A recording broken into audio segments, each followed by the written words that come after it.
What will you do to ensure that appointments are more representative of the population in the various areas of the city?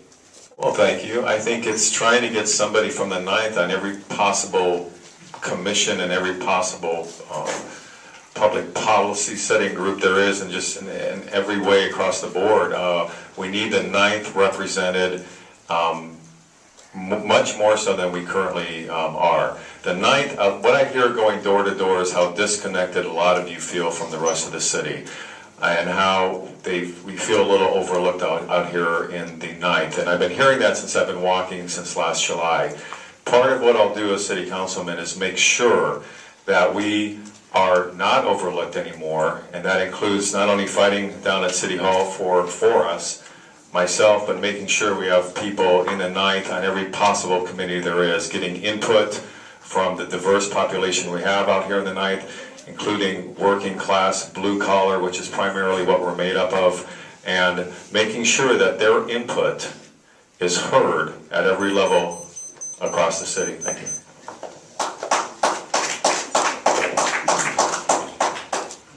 Well, thank you very much. I look out in this audience and I see 6 commissioners in this audience, all from the 9th District. I see people from redevelopment who are fighting and appointed by the city and organizations. When I came on council, there was only 2 positions in any committees.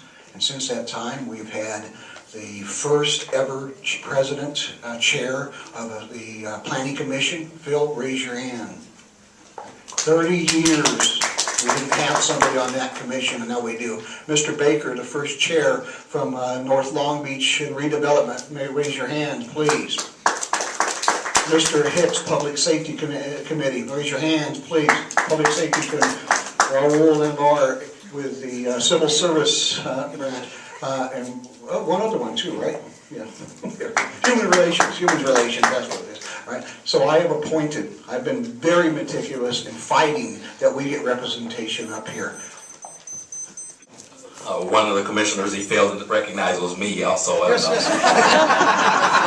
workforce development. I think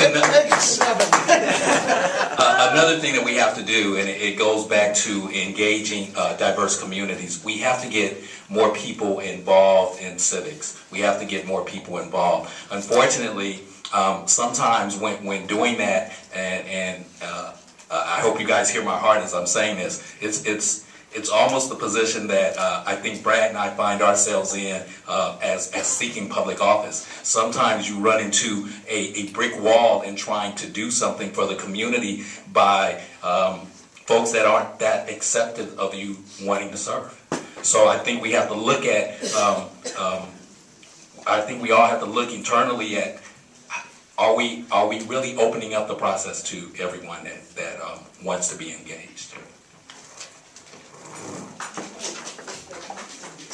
The interesting thing about this question is that if you looked back 8 years and you only saw 2 commissioners, and that was the standard, then you would actually be asking that question about. But the mayor and the council at this point has really gone out of their way to bring diversity on all the commissions. Sitting in this room and seeing 7 or 8, and I'm a former commissioner on a couple of commissions, and I was one of the 2 for a long time. That says a lot on what's being done. And I happen to agree with Brad. I think we need more. I don't think we need less. And being diverse, a diverse population, a blue-collar population, is not an exception to the commission.